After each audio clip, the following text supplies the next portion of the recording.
Welcome into Duval Daily, presented by GenJag.com. I'm Jordan Lugo. Thank you so much for tuning in here on Thursday, October 12th. Right now, we are previewing Jaguars vs. Colts, a Week 1 rematch in Week 6 of the 2023 regular season. The Colts have not won in Jacksonville since before you were born.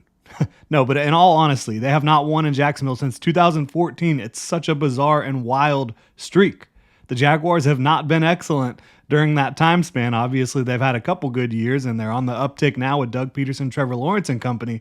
But unbelievable streak. The Colts have not won in Jacksonville since 2014. The Jaguars, earlier this year in Week 1, they won in Indianapolis, breaking another bizarre streak, but they were able to win up there by 10 points despite allowing a Colts defensive touchdown. Was not the best performance by the Jaguars overall, especially on the offensive side of the ball, but they were able to get the win against the Colts. The Colts have improved since the start of the season. I think since Week 1, they've definitely grown under Shane Steichen with Anthony Richardson, but they will not have Anthony Richardson for about a month at least. He will not be available for them in this one. He's on the injured reserve. That means it is Gardner Minshew time in Jacksonville against the Jaguars. Going to be interesting to see, some Minshew magic maybe against the Jaguars. Hopefully not too much magic, but you will see Gardner Minshew out there as the Colts starting quarterback. Both of these teams are 3-2. They're tied at the top of the division. Technically, the Jaguars are in first place right now because of the head-to-head. Obviously, the Jaguars beating them earlier in the year. The Jaguars are favored by 4 in this one. It's going to be a fun one. 1 p.m. at the bank on Sunday. Let's get into it. We'll start with the Jaguars offense versus the Colts defense in this one. I think the biggest question here offensively, injury-wise, is will Walker Little play for the Jaguars? Still seems like a bit of a long shot in my opinion. Has a little MCL sprain issue that he's dealing with. If he's unable to go, Tyler Shatley will be in there at left guard.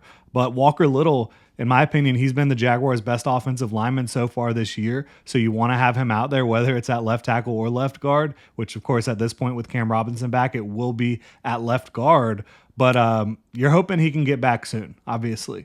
Now, Tyler Shatley, admirable backup, a guy that can get in there, get the job done for you. He's been in this league a long time. He's played against the Colts for a long time. So a guy that I think you can feel okay with having in the starting lineup, but something to monitor for sure. Cam Robinson, I mentioned he's back at left tackle. He had an elbow injury that he had to miss some of the game last week against the Bills, but he came back in.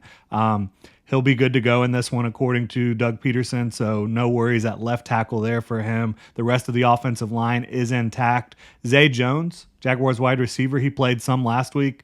Amazing grab in the end zone to get some points on the board early for the Jaguars, but he's still dealing with a knee injury. He's day-to-day. So we're not seeing if we'll see Zay Jones out there this weekend or not either. But the Jaguars offense, it's really starting to hit its stride, improving on third down some, getting a little bit more verticality in the passing game last week. Calvin Ridley starting to settle in, coming off his biggest performance as a Jaguar so far. Trevor Lawrence is playing so damn good, right?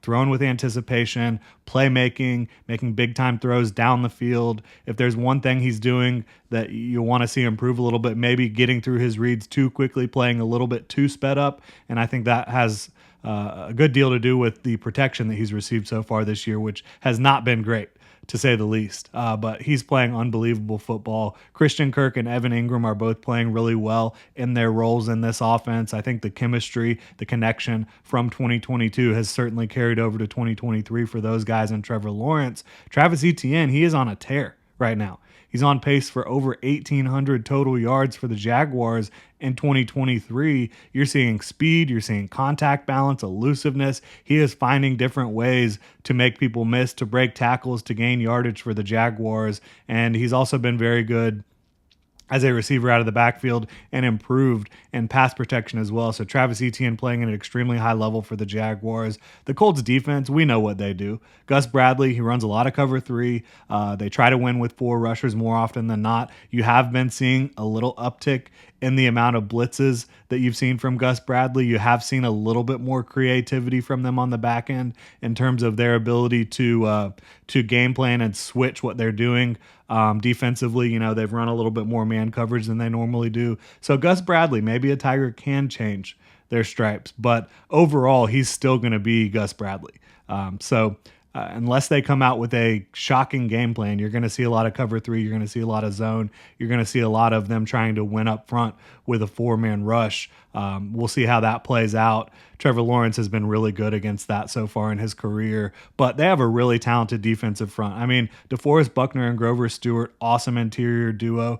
Kwity Paye, Samson Ebukam, Odiengbo, Jacob Martin, Tyquan Lewis, like these guys up front are really good. And yeah, they have Taven Bryan as well back into that depth chart up front. Their linebackers are awesome too. When you talk about Zaire Franklin, Shaq Leonard, EJ Speed, really good linebacker play for the Indianapolis Colts. But the secondary, still lacking in experience department for sure at cornerback. I don't know how they consistently stop the Jaguars passing offense, quite frankly. I think that they've had some more success in recent weeks against less potent passing offenses than the Jaguars. But excuse me, I just don't really see it happening for the Colts this weekend consistently. We'll see how it plays out. But for me, this is a group that is improving, but I just do not see them slowing down the Jaguars on the back end. Obviously, Luke Fortner and Tyler Shatley, they're going to have a big job in this one, trying to slow down DeForest Buckner, trying to slow down Grover Stewart and the rest of those guys on the interior of the defensive line. But I still think it's a major advantage when you look at the totality of the matchup between the Jaguars offense versus the Colts defense. I think it's a big-time advantage Jaguars against the Colts defense, which, again, good group up front, really good front seven. I just don't really buy the secondary right now. I think that, Julian Blackman and Kenny Moore, these guys can play. Obviously, we've seen them make plays in this league. We've seen them have some good games this year, but I don't believe in what they have at cornerback right now. Like, could these young guys end up being something, down the road? Absolutely. But right now, I think the Jaguars have a major advantage there. And you look at the Jaguars defense versus the Colts offense. Again, Gardner Minshew throwing the ball. He's usually going to be try to be accurate, throw the ball short, get it out quickly, and occasionally pull off some Minshew magic. But the same game plan, not the same game plan that you would have against Anthony Richardson, a guy that is going to run the ball a ton, a guy that's going to do a lot with his legs, a guy that has a huge howitzer for an arm that can really push the ball down the field. Pretty different game plan when you're talking about preparing for Gardner Minshew versus Anthony Richardson. So it'll be different than week one because the Jaguars were preparing for Richardson that week.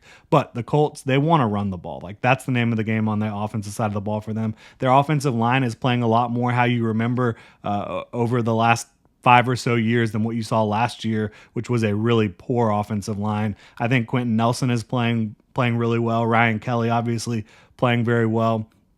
They've got a good group up front, a tough running game. Zach Moss is really doing well for them. Jonathan Taylor is back, signed a new deal with them last week. They're a tough running game. I think they're going to be tough to stop, but the Jaguars, they have one of the very best run defense in the league. They are stopping the run at an extremely high level, and I think that a lot of that has to do with their talent up front. A lot of it has to do with the linebacker play as well, and then Mike Caldwell, he's been scheming it up. I mean, not just against the pass, but against the run as well. You've seen some really impressive looks that were able to combat what offenses are trying to do in the running game. What happens when an unstoppable force meets an immovable object? We're going to find out this weekend, right?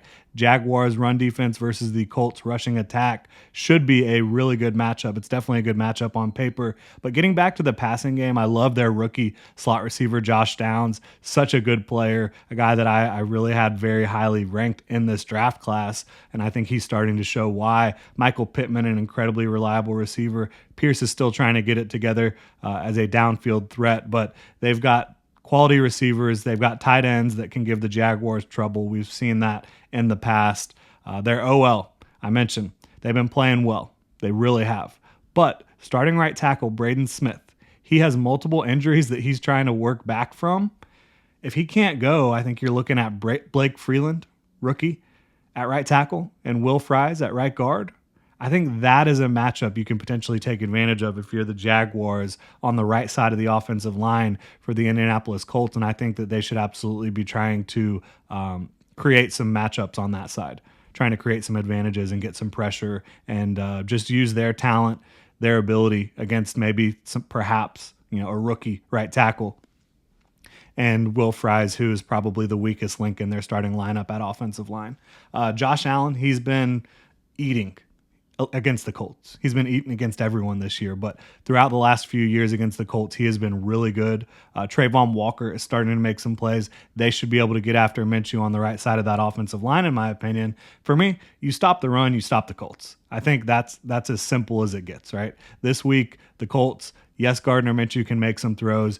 Yes, Josh Downs, Michael Pittman, these guys are playing well. They have tight ends they can get the ball to as well. But for me, I think it's very simple. I don't think that it's a complicated game plan here for the Jaguars defense. If you stop the run, stop Zach Moss, stop Jonathan Taylor, play sound football, tackle when you get to the ball, I think you're going to be just fine. You're expecting Devin Lloyd back this week. He had the thumb injury, missed all of the London trip, but he's back for the Jaguars. I expect to see a lot of base defense, so I think you could see some Devin Lloyd and Chad Muma on the field at the same time with Foye Oluokun, again, trying to stop that rushing attack, for the Indianapolis Colts. Overall, I mentioned this before, I think Trevor Lawrence, he has been so money against Gus Bradley defenses. The passing game is really starting to click. ETN is running it super well. The defense has been excellent. This is a game the Jaguars should win against a backup quarterback in this league with a roster around him that has talent, but not elite talent. Now, Shane Steichen is getting the most out of that talent right now, in my opinion,